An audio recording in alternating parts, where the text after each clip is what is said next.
Dear बच्चों लोग, देखो बेटा, द लिविंग वर्ड चैप्टर का ये हमारा लास्ट टॉपिक है। और हम लोग बात कर रहे थे बेटा यहाँ पे टैक्सोनॉमिकल कैटेगरीज के बारे में। अच्छा, ये सारी चीज़ें होने के बाद हम लोग बात कर रहे थे कि भाई टैक्सोनॉमिकल एड्स क्या होते हैं। तो जो टैक्सोनॉमिकल एड्स के बारे में हम लोग कुछ पॉइंट्स को डिस्कस कर चुके थे, जैसे मान लीजिए वहाँ पे आपका क्या था कि म्यूजियम था, बोटेनिकल गार्डन्स थे, ठीक है, और हार्बेरियम के बारे में हम लोगों ने बात कर ली थी। आज हम लोग बात करेंगे यहाँ पे जूलॉजिकल पार्क्स के बारे में। उसके बाद एक छोटा सा बहुत इंपॉर्टेंट कंसेप्ट है की के बारे में बात करेंगे, और ये हमारा पूरा चैप्टर फिनिश हो जाएगा। इसके बाद हम लोग बात करेंगे सेकंड चैप्टर के कुछ बेसिक्स के बारे में, या हम कह सकते हैं कि भाई हम लोग ये डिस्कस करेंगे कि सेकंड चैप्टर में हम लोग क्या क्या चीज़ें पढ़ेंगे। तो सबसे पहले बात करते हैं यहाँ पे बेटा जो हमारा बचा हुआ टैक्सोनॉमिकल एड्स है, मतलब जूलॉजिकल पार्क्स के बारे में, ठीक है। यहाँ पे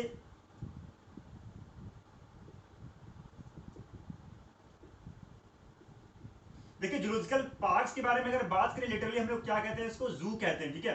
आप लोग हमेशा ही घूमने जाते हो जू में, तो बेसिकली पर्पस क्या है यहाँ पे जू में, जो हमारे वाइल्ड एनिमल्स हैं उनको कैप्ट करने का।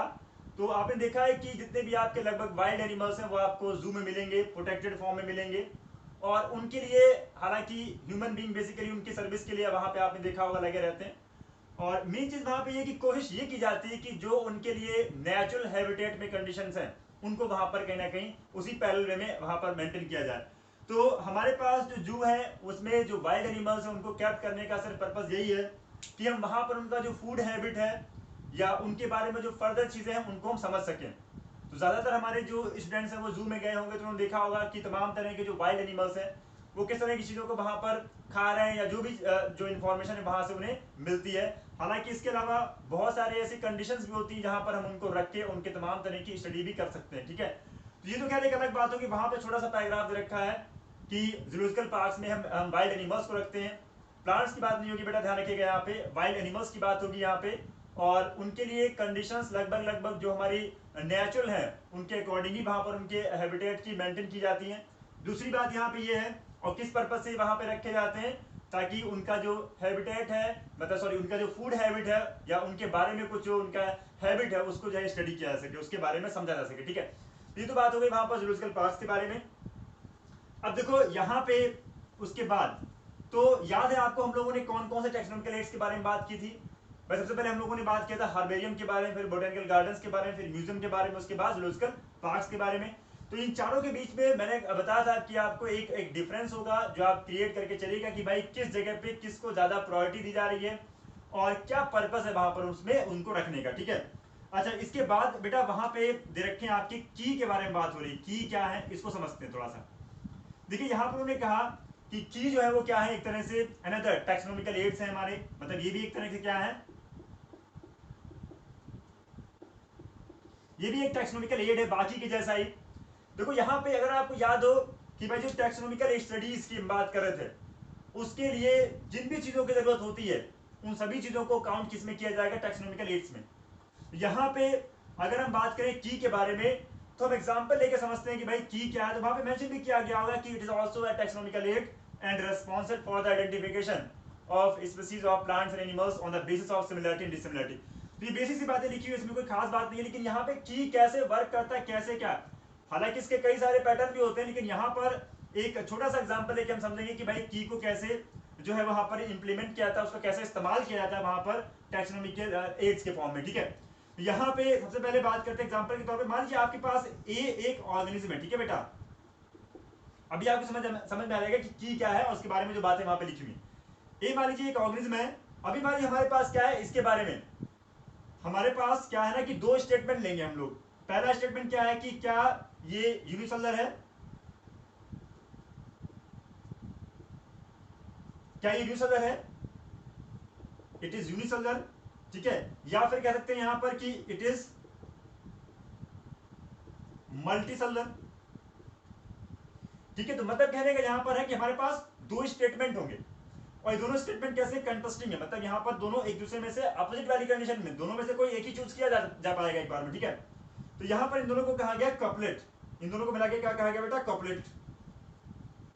और इसमें एक स्टेटमेंट को कहा जाएगा लीड, मतलब ये एक लीड है और ये पूरा जो है वो आपके क्या कहलाएगा, कपलेट कहलाएगा।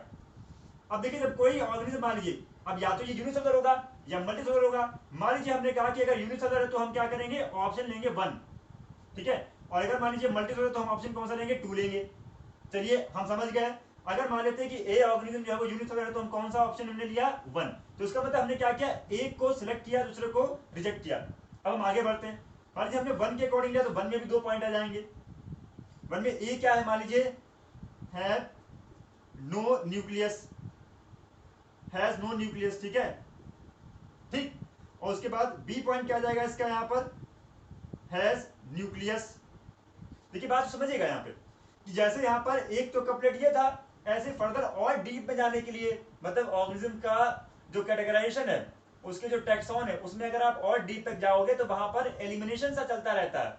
तो बेसिकली यहाँ पे मैं दो मतलब पेयर के फॉर्म की जो बात हुई वहां पे मेंशन किया गया कि की आपको कैसे मिलेंगे, पेयर के फॉर्म में मिलेंगे, और उस पेयर को कहा जाता है कपलेट। और ये कंटेस्टिंग होते हैं, उनमें से किसी एक को ही आप चूज करते हो और उसके बेस पे कहीं ना कहीं सेलेक्ट करते हो वहां पे भी कौन सा पर्टिकुलर ऑर्गेनिज्म या कौन सा ग्रुप होगा, ठीक है, या कौन सा टेक्सॉन होगा। यहाँ पे जैसे मान लीजिए एक तो ये वाला समझ में आ गया आपको। मान लीजिए हमारे पास ये ऑर्गेनिज्म जो है वो यूनिसेलुलर है, तो हम फर्स्ट के पास गए, हमने पहला वाला लिया। अब वहां पर भी कंडीशन है, अब हम अंदर और गए फर्दर, तो हमने देखा कि भाई एक 1A में क्या है कि हैज नो न्यूक्लियस, और 1B में क्या है, हैज न्यूक्लियस। तो यहाँ पर भी क्या है, ये भी क्या है, ये कपलेट हो गया, जैसे ये वाला कपलेट ऐसे ये कपलेट हो गया। अब यहाँ पर भी क्या है कि हम कोई एक ही ऑप्शन चूज करेंगे ना, या तो न्यूक्लियस होगा उसके अंदर या नहीं होगा। अब मान लीजिए अगर न्यूक्लियस नहीं है तो क्या है, कौन सा ग्रुप हो जाएगा, ये मोनेरा किंगडम हो जाएगा। तो कहने का सेंस यहाँ पर यह है कि भाई किसी भी पर्टिकुलर कैटेगरी को चूज करने के लिए वहां पर पेयर के फॉर्म में जो स्टेटमेंट होते हैं, जिनमें से किसी एक को ही आप सिलेक्ट करते हो और उसके बेस पे कहीं ना कहीं उस कैटेगरी को जो भी वहां पर है, जो टैक्सॉन है, उसको आप जो है सिलेक्ट करते हो। तो ये बातें वहां पर मेंशन की गई अच्छे से कि भाई की जो है उसका क्या रोल है, किस तरह से वहां पर वो जो हमारी टेक्सोनॉमिकल स्टडीज है उसके लिए वो वर्क करता है एज अ टेक्सोनॉमिकल एड्स के बारे में, ठीक है। यहाँ पे टेक्सोनॉमिकल एड्स के फॉर्म में की कैसे रोल प्ले कर रहा है समझ में आ गया होगा। बाकी जो वहां पे टर्म्स रखे हैं, लीड, कपलेट, ठीक है, अपोजिट वाली कंडीशन और पेयर के फॉर्म में होना, तो ये पेयर के फॉर्म में है, ठीक है, समझ रहे हो ना बात को आप। तो ये और एक बात वहां पे लिखी कि हर एक टैक्सॉन के लिए या कैटेगरी की बात करें उसके लिए अलग अलग कपलेट की बात। तो यहाँ पर यही है कि जैसे एक कपलेट आपने लिया तो आप किसी पर्टिकुलर कैटेगरी के पास पहुंचे, फिर आपने और फर्दर जब अंदर डीप में गए फिर आपको एक कपलेट मिलेगा, फिर आपने वहां से चूज करके फिर आगे और आप बढ़े। मतलब आप किसी ना किसी तरह से ऑर्गेनिज्म में जो पूरा उसका क्लासिफिकेशन है, उसमें जितना भी आपका जो टैक्सोनॉमिकल हायरार्की है, उसमें आप जो है स्टेप बाय स्टेप आगे मूव करते जाते हो इस तरह के कीज का इस्तेमाल करके। तो यहाँ पे आपको समझ में आ गया भैया की क्या होते हैं। अब देखो उसके बाद यहाँ पे कुछ और चीजें बताई गई हैं। जैसा मैंने आपको पहले बताया था बेटा कि देखिए जो हमारी टेक्सोनॉमिकल स्टडीज हैं इनको हम करते किस पर्पज से हैं। बहुत सारे हमने डिस्कस किए थे कि भाई एग्रीकल्चर सेक्टर में या तमाम तरह के अदर जो हमारे सेक्टर्स हैं उनमें उसका रोल है। लेकिन यहाँ पर जो नॉलेज है उसको स्टोर भी तो किया जाएगा, या तमाम तरह के जो अदर हमारे पास मेथड हैं, जो इंफॉर्मेशन है उनका इस्तेमाल किया जाएगा फर्दर स्टडीज में। तो वो पूरी इंफॉर्मेशन जो पहले से हमने जुटाई है उसको किस वे में वहां पर मेंशन किया जाएगा। इस तरह से वहां पर 4 पॉइंट्स दे रखे या 4 वहां पर पैटर्न दे रखे हैं, ठीक है। एक आपका दे रखा वहां पर फ्लोरा, इसके बाद दे रखा आपका मैनुअल, और फिर कैटलॉग दे रखा आपका, और फिर आपका जो है वहां पर, चलिए यहाँ पर एक एक के बारे में बात करते हैं। फ्लोरा के बारे में वहां पे क्या मेंशन किया गया है, देखिए अगर आप सबको एक साथ लेके चलेंगे तो डिफरेंस आसानी से क्रिएट होता चलेगा, ठीक है। तो यहाँ पे से मान लीजिए अगर हम बात करें कि फ्लोरा में क्या रखा वहां पे कि जो भी हमारे पर्टिकुलर रीजन है, मान लीजिए फ्लोरा के बारे में बात कर रहे हैं, ठीक है। चलिए एक एक के बारे में बात करते हैं। तो फ्लोरा के बारे में बात करते हैं। फ्लोरा में ये कि मान लीजिए एक पर्टिकुलर रीजन है, ठीक है, एक एरिया है और वहां पर क्या है कि प्लांट स्पीसीज की बात हो रही, ध्यान रखिएगा यहाँ पर एनिमल नहीं है। तो जो भी प्लांट स्पीसीज हैं उनका हैबिटेट क्या है, मतलब हैबिटेट के अकॉर्डिंग वहां पर पूरी आपको डिटेल मिलेगी। इसमें जो भी पर्टिकुलर एरिया है उस एरिया में जो भी प्लांट स्पीसीज है उनकी हैबिटेट के पॉइंट ऑफ व्यू से वहां पर आपको पूरी डिटेल मिलेगी यहाँ पे, ठीक है। और इंडेक्स पूरा बना हुआ मिलेगा आपको, इंडेक्स के फॉर्म में वहां पे मेंशन किया गया। तो ये फ्लोरा एक तरह से आपको इंफॉर्मेशन प्रोवाइड करा रहा है वहां पर जो भी आपकी टैक्सोनॉमिकल स्टडीज है उस रेस्पेक्ट में, ठीक। तो फ्लोरा हो गया आपका। इसके बाद क्या रखा वहां पर, मैनुअल्स रखा। देखो बहुत ज्यादा डिफरेंस नहीं, बहुत थोड़ा थोड़ा डिफरेंस है। यहाँ पर प्लांट स्पीसीज की सिर्फ बात हो रही है, ठीक है, और उनके हैबिटेट के साथ की बात हो रही, ठीक। इसके बाद रखा वहां पर बेटा मैनुअल्स के बारे में। देखो देखिए मैनुअल्स के बारे में वहां पे क्या रखा है। मैनुअल्स के बाद सिंपल सी बात है, यहाँ पर किसी भी पर्टिकुलर स्पीसीज की नेमिंग के पॉइंट ऑफ व्यू से, ठीक है। मतलब वहां पर आपको अगर किसी पर्टिकुलर स्पीसीज का एक एरिया में मान लीजिए को बहुत सारी स्पीसीज है, ठीक है, यहाँ पर तो अब यहाँ पे प्लांट एनिमल की बात नहीं, यहाँ पर सिर्फ स्पीसीज की बात हो रही, ध्यान रखिएगा इस बात का। तो स्पीसीज यहाँ पर, तो इनकी जो नेमिंग है उस नेमिंग के लिए वहां पर कुछ इंफॉर्मेशन जो है वो मैनुअल्स में मिलेगी आपको। मतलब वहां मेंशन किया गया है कि मैनुअल्स क्या है, मैनुअल्स में आपको इंफॉर्मेशन मिलेगी for the identification of naming of a species of a particular area. तो किसी भी एरिया में पर्टिकुलर स्पीसीज की नेमिंग के पॉइंट ऑफ व्यू से जो इंफॉर्मेशन है वो आपको मिलेगी कहाँ, मैनुअल्स में। तो थोड़ा थोड़ा सा ये बहुत डिटेल में जाने की जरूरत नहीं, बस थोड़ा सा ये कि चारों के बीच में डिफरेंस आपका क्रिएट होता रहे। इसके बाद क्या दे रखा बेटा, मोनोग्राफ दे रखा वहां पर। देखिए मोनोग्राफ में क्या है, मोनोग्राफ में आपको मोनो का मतलब समझ लीजिएगा सिंगल, ठीक है। यहां पे क्या होता है, information about any one tax on.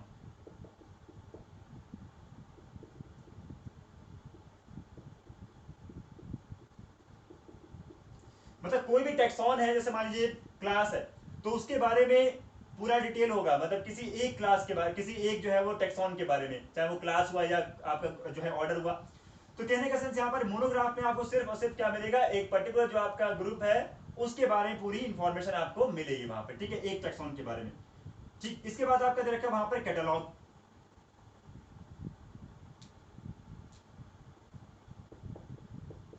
देखिए चारों में डिफरेंस है। पहले हम लोगों ने क्या पढ़ा, फ्लोरा, फ्लोरा में सिर्फ प्लांट स्पीसीज के बारे में बात हो रही थी, उनके हैबिटेट के साथ की बात थी, ठीक है। मैनुअल्स में क्या है, वहां पर इंफॉर्मेशन है नेमिंग के आइडेंटिफिकेशन के पॉइंट ऑफ व्यू से स्पीसीज के, कि हाँ किसी पर्टिकुलर एरिया में। और जो आपका वहां पे मोनोग्राफ था वो किसी पर्टिकुलर एक टेक्सॉन के बारे में इंफॉर्मेशन कंटेन करने के बाद। कैटलॉग क्या बेटा, यहां पर क्या होता है कि जो भी पर्टिकुलर एरिया है उसमें जो भी स्पीसीज है उनका यहाँ पे पूरा अल्फाबेटिकल फॉर्म में, मतलब अल्फाबेटिकली यहाँ पर जो है वो पूरा अरेंजमेंट मिलेगा आपको। अल्फाबेटिकली यहाँ पर क्या मिलेगा आपको, अरेंजमेंट मिलेगा, ठीक है। यहाँ पर जो भी स्पीसीज है वहां पे तो अल्फाबेटिकल फॉर्म में आपको यहाँ पर पूरा जो है वो मेंशन मिलेगा। ये वहां पर कैटलॉग के बारे में, हालांकि कैटलॉग के बारे में नहीं मेंशन किया गया, नहीं बताया गया, लेकिन फिर भी समझ लीजिए कि यहाँ पर किसी पर्टिकुलर एरिया में जो स्पीसीज है उनका पूरा आपको डिटेल मिलेगा। मतलब पूरी जो है अल्फाबेटिकल फॉर्म में उनका जो है वो आपको सीक्वेंस में अरेंजमेंट मिलेगा कि भाई कौन कौन सी स्पीसीज वहां पर हैं, ठीक है, उस पर्टिकुलर एरिया में। तो ये तो वहां पे बात हो गई बेटा, जो हमारे पास 4 पॉइंट्स थे जिनमें इंफॉर्मेशन को स्टोर करने के पॉइंट ऑफ व्यू से बात हो रही थी। अब देखो ये चैप्टर हमारा फिनिश हो चुका है। इसमें जो भी चैप्टर के लास्ट में एक्सरसाइज है वो आप करेंगे, और शुरुआत से लास्ट मतलब अगर हम बात करें तो बीच बीच में जो क्वेश्चंस पूछे गए हैं या आपने कुछ डिराइव किए हो उनके आंसर आपने लिखे होंगे। फिलहाल अगर ना भी ऐसा किया हो तो अब जो एक्सरसाइज है उसको जरूर करिएगा। और अगर मान लीजिए कोई क्वेश्चन का आंसर नहीं आता है, अभी समझ नहीं आता, तो रटिएगा नहीं, अभी पहले पूरा चैप्टर एक बार देख लीजिएगा फिर उसके बाद करने जाइएगा, ठीक है। अभी ऐसा नहीं कि एग्जाम होने वाला है टेस्ट में तो कहीं से भी रट के आप करने के लिए चले जाओ, तो क्योंकि ये एक तरह से मैथोलॉजी आपकी ना गलत हो जाएगी तैयारी करने की। देखो उसके बाद जो हमारा सेकेंड चैप्टर है वो है आपका बायोलॉजिकल क्लासिफिकेशन। थोड़ा सा यहाँ पे इसको समराइज कर लेते हैं, मतलब हम लोग थोड़ा सा ये समझ लेते हैं कि भाई इस चैप्टर में क्या पढ़ेंगे जाके। तो कुछ चीज बता दें आपको बेटा, कोई भी सब्जेक्ट हुआ, चैप्टर को पढ़ने से पहले आप अगर थोड़ा सा माइंड को मेकअप करके चलते हो ना तो चीजें ज्यादा आसानी से मिलेंगी आपको, मतलब परसेप्शन थोड़ा सा बेटर होता है वहां पे, ठीक है, जो भी आप वहां पर इंफॉर्मेशन ले रहे हो। तो बायोलॉजिकल अगर क्लासिफिकेशन की बात करें, ये हमारा नेक्स्ट चैप्टर होगा। देखो बेटा सिलेबस इतना ज्यादा है कि हर एक चैप्टर में यूनिफॉर्मिटी को भी हमें मेंटेन करना है, तो बहुत ज्यादा हमें कंसेप्ट को समझना है सिर्फ, बस इससे ज्यादा नहीं। ये नहीं कि पता लगा हम और ज्यादा इंफॉर्मेशन जो है डीप में लेते चले जाएं और बाकी फर्दर जो हमारे चैप्टर हैं वो कहीं ना कहीं छूट जाए। तो किसी भी तरह से आपको एनसीईआरटी से बाहर, क्योंकि आप 11th की सिर्फ बात कर रहे हैं हम लोग, तो 11th के साथ साथ अगर आप नीट के रेस्पेक्ट की भी बात करो तो भी बता दूंगा आपको एनसीईआरटी से बाहर आपको नहीं जाना है। हाँ उसके कंसेप्ट को क्लियर करने के लिए जो है हम लोगों को अगर बाहर से जरूरत पड़ेगी सोर्स ऑफ नॉलेज की तो उसको हम लोग लेके आएंगे, ठीक है। अभी फिलहाल ऐसी कोई आवश्यकता नहीं है। यहाँ पे देखिए बायोलॉजी क्लासिफिकेशन में क्या है कि पूरे प्लेनेट अर्थ पे जितने भी आपके ऑर्गेनिज्म है उनको क्लासिफाई किया गया है। तो शुरुआत में क्या है कि जो हमारे हिस्टोरिकल पॉइंट्स ऑफ व्यू से अगर हम बात करें, हिस्टोरिकल पॉइंट ऑफ व्यू से अगर हम बात करें क्लासिफिकेशन की, तो शुरुआत में क्लासिफिकेशन कैसा था, क्योंकि उस टाइम पे क्या टूल्स थे, क्या हमारे पास इन्वेंशंस हुए थे उस टाइम पे, तो काफी सारी चीज देखिए इन्वेंशंस और आपका डिस्कवरी की अगर हम बात करें, वो आप जानते हो कि भाई पहले चलने वाली बात है। तो तमाम तरह के ऑर्गेनिज्म की डिस्कवरी की बात करें, माइक्रो ऑर्गेनिज्म की बात करें, ये उसके बाद पता लगना, या माइक्रो ऑर्गेनिज्म के अंदर या सेल के अंदर जो पर्टिकुलर ऑर्गेनल है उनके बारे में डिटेल जो हमें पता लगना, वो तभी पॉसिबल थे जब हमारे पास इन्वेंशंस भी पैरेलल चलते रहे थे, ठीक है। तो यहाँ पे हमें सिर्फ ये समझना है कि ऑर्गेनिज्म को क्लासिफाई किया गया था स्टार्टिंग से, तो वहां पर जो किंगडम की बात आएगी तो हम लोग शुरुआत में बेटा बात करेंगे यहाँ पर कि 2 किंगडम क्लासिफिकेशन क्या था, 3 किंगडम क्या था, 4 किंगडम क्या था, और करंट में जो हाल फिलहाल हमारे सिलेबस के अकॉर्डिंग जो 5 किंगडम सिस्टम ऑफ क्लासिफिकेशन जो चल रहा है, ठीक है, वो हम लोग फाइनली पढ़ेंगे। और इस चैप्टर में हम लोग देखिए मोनेरा हो गया आपका, ठीक है, प्रोटिस्टा हो गया, नाम आपने पहले सुने होंगे, और फंजाई, ये 3 हम लोग डिटेल में पढ़ेंगे। मतलब kingdom Monera, kingdom protista, kingdom fungi, ये 3 के बारे में डिटेल में दे रखा है। बाकी प्लांटी और किंगडम एनिमलिया के लिए अलग से चैप्टर नंबर 3 और 4 होंगे। तो यहां पर इस पूरे चैप्टर को पढ़ने से पहले अगर हम माइंड में ये मेकअप करके चलते हैं कि भाई हमारे पूरे प्लेनेट अर्थ पे जो ऑर्गेनिज्म है उनको क्लासिफाई किया गया, तो जो डिफरेंट टाइप के ग्रुप है उन ग्रुप का जो भी पर्टिकुलर ऑर्गेनिज्म है उसका इमेजिनेशन लेके चलना पड़ेगा हमें, ठीक है। तो पूरा का पूरा माइंड को जो है आप अगर मेकअप करके चलेंगे तो चैप्टर का पूरा एसेंस क्लियर हो जाएगा आपका। और ये टैक्सोनॉमी का बेटा वो पार्ट है जो लगभग मान चलिए कि हमेशा ही बच्चों के लिए प्रॉब्लम क्रिएट करता है जब वो नीट की तैयारी करते हैं उस टाइम पे भी। और एक चीज और समझ लीजिए कि नीट के एग्जाम के लिए मान लीजिए कोई भी 12th के बाद आप एग्जाम देते हैं किसी भी रेस्पेक्ट में, तो वहां पे जो आपका 11th सॉरी जो आपका पूरे 11th 12th का सिलेबस है उस सिलेबस में खासकर बायो की बात कर रहा हूं मैं, बायो में हर एक चैप्टर में आपकी यूनिफॉर्मिटी होनी चाहिए on the basis of knowledge. मतलब हर एक चैप्टर के बारे में आपको नॉलेज होनी चाहिए। आप ये नहीं कर सकते हो कि भाई ह्यूमन फिजियोलॉजी हमें बहुत अच्छे से आता है, उसमें हमने बहुत डिटेल नॉलेज ले ली है, अब हम उसका हमारा हो जाएगा काम, वहां से नहीं होने वाला है। क्योंकि हर एक चैप्टर से वहां पे आपको क्वेश्चंस मिलेंगे, तो हर एक चैप्टर में इंटरेस्ट होना बहुत जरूरी है आपका। और ये अभी 11th है, यहाँ पे जितना ज्यादा आप कर लोगे उतना ही आपके लिए एक तरह से बाद में बहुत ज्यादा बेनिफिशियल होगा। तो फिलहाल तो यहाँ पे जो हमारा नया चैप्टर है इसको हम लोग नेक्स्ट वीडियो में बात करेंगे इसके बारे में, शुरुआत से बिल्कुल क्लासिफिकेशन की जो हिस्टोरिकल पॉइंट है उसे क्या बातें हैं, और उसके बाद मोनेरा प्रोटिस्टा फंजाई में जो भी ऑर्गेनिज्म है उनके बारे में जो कंडीशन है वो समझेंगे, तमाम तरह के उनके कैरेक्टरिस्टिक की बात है। और उसके बाद हम लोग जो है वो कहीं ना कहीं बीच बीच में जो भी क्वेश्चन आते जाएंगे वो हम लोग डिस्कस करते जाएंगे। अच्छा देखो, जो पहला चैप्टर हमारा कंप्लीट हुआ है इसमें अगर हम अभी जो आज हम लोगों ने डिस्कस किया उसमें क्या है ना कि मैंने आपको क्या बताया, की के बारे में बताया, ठीक है, या फिर मैंने जो 4 पॉइंट्स डिस्कस किए थे भैया आपको, जो फ्लोरा या मोनोग्राफ की बात की या मैनुअल्स की बात की, कैटलॉग, इन चारों में एक जो बेसिक डिफरेंस है वो दिमाग में लेके चलेगा ताकि जब आप डेफिनेशन लिखे तो वहां पे कंफ्यूज ना हो, ठीक है, पहली बात। इससे पहले भी जो हम लोग डिस्कस कर चुके चीजें वहां पर भी क्या है ना बेटा कि जो आपने क्वेश्चन ड्राइव किए हों या फिर जो अभी एक्सरसाइज में आएंगे उनको करने की कोशिश करिएगा, ठीक। तो फिलहाल हम लोग नेक्स्ट चैप्टर जो है वो अपना स्टार्ट करेंगे नेक्स्ट वीडियो में, ठीक।